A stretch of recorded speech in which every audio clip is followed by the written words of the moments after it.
ការកំចាត់ភាពអវិជ្ជមានឬអារម្មណ៍មិនល្អចេញពីចិត្តគឺជាដំណើរការមួយដែលទាមទារពេលវេលាការអត់ធ្មត់និងការអនុវត្តជាប្រចាំ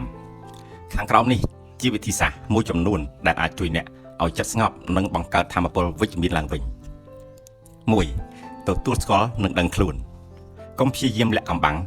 ជំហានដំបូងគឺត្រូវទទួលស្គាល់ថាខ្លួនឯងកំពុងមានអារម្មណ៍អវិជ្ជមានដូចជាគិតច្រើនខឹងមួម៉ៅឬខកចិត្តការទទួលស្គាល់វាធ្វើឲ្យវាកាត់បន្ថយកម្លាំងវាយលុកមកលើរបស់យើងសង្កេតចិត្តខ្លួនឯងសាកសួរខ្លួនឯងថាហេតុអ្វីបានជាខ្ញុំមានអារម្មណ៍បែបនេះការដឹងពីឫសគល់នៃបញ្ហាជួយឲ្យយើងដោះស្រាយបញ្ហាបានយ៉ាងងាយ 2. បដូរការផ្ដោតអារម្មណ៍អនុវត្តការដឹងគុណនៅពេលដែលចិត្តគិតតែរឿងអវិជ្ជមានចូលព្យាយាមនឹកឃើញរឿងល្អៗទាំង3ដែលអ្នកមានក្នុងជីវិតទោះបីជារឿងតូចតាចក៏ដោយឧទាហរណ៍មានអាហារឆ្ងាញ់ញ៉ាំមានមិត្តល្អឬមានសុខភាពល្អរស់នៅក្នុងបច្ចុប្បន្នកាលភាពអវិជ្ជមានច្រើនតែកើតចេញពីការបារម្ភរឿងអនាគតដែលមិនទាន់នឹងមកដល់ឬស្ដាយក្រោយរឿងអតីតកាលដែលកន្លងហួសទៅហើយចូលផ្ដោតលើអ្វីដែលអ្នកកំពុងធ្វើនៅចំពោះមុខ 1. ជំរុះចោលតាមរយៈសកម្មភាពហាត់ប្រាណធ្វើចលនាការដើររត់ឬហាត់ប្រាណជួយឲ្យរាងកាយបញ្ចេញសារធាតុអង់ដូហ្វីនដែលជាអរម៉ូនជួយឲ្យខួរក្បាលស្រឡះនិងមានក្តីសុខសរសេរកំណត់ហេតុបើមានរឿងតាំងតែងក្នុងចិត្តខ្លាំងចូលសរសេរវាចេញមកលើក្រដាសការសរសេររបៀបដូចជាការបង្ហូរជាតិពុលចេញពីខួរក្បាលអញ្ចឹងដែរ 4. បង្កើតបរិយាកាសវិជ្ជមានកាត់បន្ថយការសេពគប់រឿងអវិជ្ជមានជៀសវាងការមើលព័ត៌មានបំពុលសង្គម Facebook ដែលពោពេញទៅដោយការរិះគន់ឬនៅក្បែរមនុស្សដែលចូលចិត្តនិយាយដើមគេនិងបន្ទាបតម្លៃរបស់អ្នកស្ដាប់ឬអានអ្វីដែលលើកទឹកចិត្តស្គាល់តន្ត្រីស្រទន់ធម៌អប់រំឬអានសៀវភៅអភិវឌ្ឍខ្លួន 5. វិធីសាស្ត្របែបព្រះពុទ្ធសាសនានិងសមាធិការធ្វើសមាធិដកដង្ហើមអង្គុយឲ្យស្រួលបួលបិទភ្នែកហើយផ្ដោតលើដង្ហើមចេញចូលនៅពេលដែលដង្ហើមវែងដឹងថាវែងពេលដង្ហើមខ្លីដឹងថាខ្លីវានឹងជួយទាញចិត្តដែលកំពុងរវើរវាយឲ្យមកនៅនឹងមួយកន្លែងចម្រើនមេត្តាធម៌ផ្សាយមេត្តាចិត្តដល់ខ្លួនឯងនិងអ្នកដទៃការមិនគុំគួនមិនព្យាបាទនិងការចេះអត់ឱនគឺជាថ្នាំកម្ចាត់ភាពអវិជ្ជមានដ៏មានប្រសិទ្ធភាពបំផុតចំណាំចិត្តរបស់មនុស្សយើងប្រៀបដូចជាសួនច្បារបើយើងមិនដកស្មៅគុំនិតអវិជ្ជមានចេញផ្កាស្រស់ស្អាតក៏មិនអាចរីកលូតលាស់បានដែរចូលផ្ដល់ពេលវេលានិងក្តីស្រឡាញ់ដល់ខ្លួនឯងឲ្យបានច្រើនការកម្ចាត់ភាពអវិជ្ជមានឬគំនិតមិនល្អចេញពីជីវិតមិនមែនជាការបំបត្តិចោលទាំងស្រុងក្នុងពេលតែមួយនោះទេប៉ុន្តែវាជាការផ្លាស់ប្ដូរទម្លាប់បន្តិចម្ដង 1. ឈប់ផ្ដល់អាហារឲ្យគំនិតអវិជ្ជមានគំនិតរបស់យើងប្រៀបដូចជាដើមឈើបើយើងស្រោចទឹកវាកាន់តែច្រើនវានឹងកាន់តែលូតលាស់កាត់បន្ថយបណ្ដាញសង្គមឈប់មើលព័ត៌មានឬវីដេអូណាដែលធ្វើឲ្យអ្នកមានអារម្មណ៍ក្តៅក្រហាយច្រណែនឬបាក់ទឹកចិត្តជ្រើសរើសមនុស្សជុំវិញខ្លួនព្យាយាមនៅក្បែរមនុស្សដែលមានថាមពលវិជ្ជមានលើកទឹកចិត្តនិងផ្ដល់គំនិតល្អៗដល់អ្នក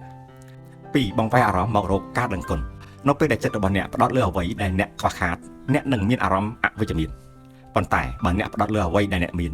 ចិត្តរបស់អ្នកនឹងមានក្តីសុខរៀងរាល់ព្រឹកឬមុនពេលចូលគេងចូលរករឿងល្អៗចំនួន3ដែលបានកើតឡើងក្នុងថ្ងៃនេះហើយអរគុណចំពោះវាទោះជារឿងតូចតាចដូចជាបានញ៉ាំកាហ្វេឆ្ងាញ់អាកាសធាតុត្រជាក់ស្រួលឬមានអ្នកញញឹមដាក់ក៏ដោយ 3. អនុវត្តច្បាប់5នាទីជាមួយរឿងអវិជ្ជមានយើងមិនអាចហាមឃាត់មិនឲ្យរឿងមិនល្អកើតឡើងបានទេប៉ុន្តែយើងអាចគ្រប់គ្រងពេលវេលានៃការកើតទុកបានបើជួយរឿងខកបំណងឬខឹងចូលអនុញ្ញាតឲ្យខ្លួនឯងខឹងឬពិបាកចិត្តចុះប៉ុន្តែកំណត់ពេលត្រឹមតែ5នាទីបានហើយបន្ទាប់ពី5នាទីឬហួសទៅចូលដកដង្ហើមធំរួចប្រាប់ខ្លួនឯងថារឿងនឹងវាកន្លងហួសទៅហើយតើយើងត្រូវធ្វើអ្វីបន្តទៅទៀត 4. ផ្លាស់ប្ដូរភាសានិយាយជាមួយខ្លួនឯងមនុស្សភាគច្រើនចូលចិត្តបន្ទោសនិងនិយាយពាក្យអវិជ្ជមានដាក់ខ្លួនឯងដោយមិនដឹងខ្លួនបដូរពីពាក្យថាហេតុអ្វីបានជាខ្ញុំមានរឿងអាក្រក់កើតឡើងចំពោះខ្ញុំរហូតទៅជាតើរឿងនេះចង់បង្រៀនអ្វីដល់ខ្ញុំ 5. បញ្ចេញថាមពលអវិជ្ជមានតាមរយៈរាងកាយ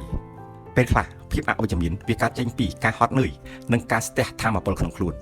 ហាត់ប្រាណការរត់ដើរឬហាត់យូហ្គាជួយឲ្យរាងកាយបញ្ចេញសារធាតុអង់ដូហ្វីនអរម៉ូនរីករាយសរសេរវាចេញមកបើមានអារម្មណ៍ធុញថប់ខ្លាំងចូលសរសេររាល់ការគិតមិនល្អទាំងអស់ចូលទៅក្នុងក្រដាសរួចហែកវាចោលឬដុតចោលវាជាការបញ្ជូនសញ្ញាទៅខួរក្បាលថារឿងទាំងនេះត្រូវបានកម្ចាត់ចោលហើយចំណាំការបង្កើតទម្លាប់វិជ្ជមានប្រៀបដូចជាការហាត់ប្រាណអញ្ចឹងដែរវាមិនអាចឡើងសិទ្ធិដុំក្នុងពេលតែមួយថ្ងៃនោះទេ ចូលធ្វើវាបន្តិចម្ដងជារៀងរាល់ថ្ងៃដោយក្តីស្រឡាញ់ចំពោះខ្លួនឯងតើក្នុងចំណោមចំណុចខាងលើតើចំណុចមួយណាដែលអ្នកគិតថាងាយស្រួលអនុវត្តជាងគេសម្រាប់អ្នកនៅថ្ងៃនេះចូលដល់ការបង្កើតភាពវិជ្ជមាននៅក្នុងជីវិតមិនមែនជារឿងស្មុគស្មាញឬទាមទារឲ្យយើងផ្លាស់ប្ដូរពិភពលោកទាំងមូលបាននោះទេប៉ុន្តែវាចាប់ផ្ដើមពីការផ្លាស់ប្ដូរសកម្មភាពតូចៗប្រចាំថ្ងៃដែលអ្នកអាចធ្វើបានភ្លាមៗនិងងាយស្រួលបំផុតខាងក្រោមនេះជាវិធីងាយៗដើម្បីបង្កើតថាមពលវិជ្ជមានឲ្យខ្លួនឯង 1. ចាប់ផ្ដើមពេលព្រឹកព្រលឹមដោយស្នាមញញឹមនិងពាក្យល្អៗការភ្ញាក់ដឹងខ្លួននៅពេលព្រឹកអ្នកអាចបន្តអារម្មណ៍ស្រស់ស្រាយពេញមួយថ្ងៃរបស់អ្នកទោះបីជាមិនមានរឿងរីករាយក៏ដោយការញញឹមជួយជំរុញខួរក្បាលឲ្យបញ្ចេញអរម៉ូនរីករាយនិយាយពាក្យលើកទឹកចិត្តប្រាប់ខ្លួនឯងក្នុងចិត្តខ្លាំងៗថាថ្ងៃនេះ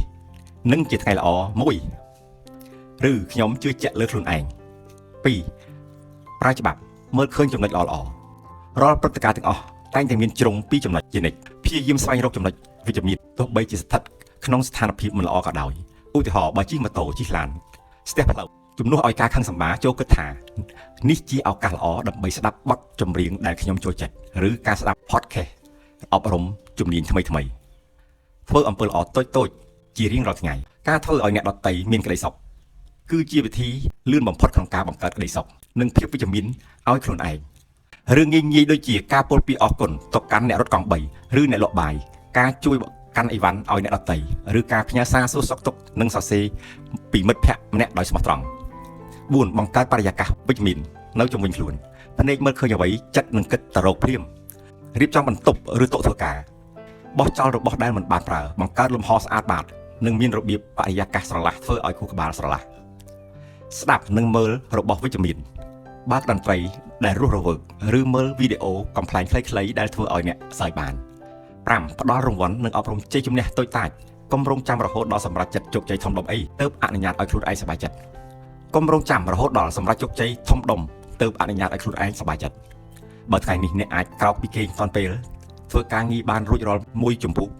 ឬគ្រាន់តែបានញ៉ាំអាហារល្អៗចំពោះសុខភាពចូលលួចសរសើរខ្លួនឯងថាធ្វើបានល្អណាស់ការដឹងគុណចំពោះកិច្ចខិតខំប្រឹងប្រែងរបស់ខ្លួនឯងបង្កើតនូវថាមពលវិជ្ជមានយ៉ាងខ្លាំងក្លា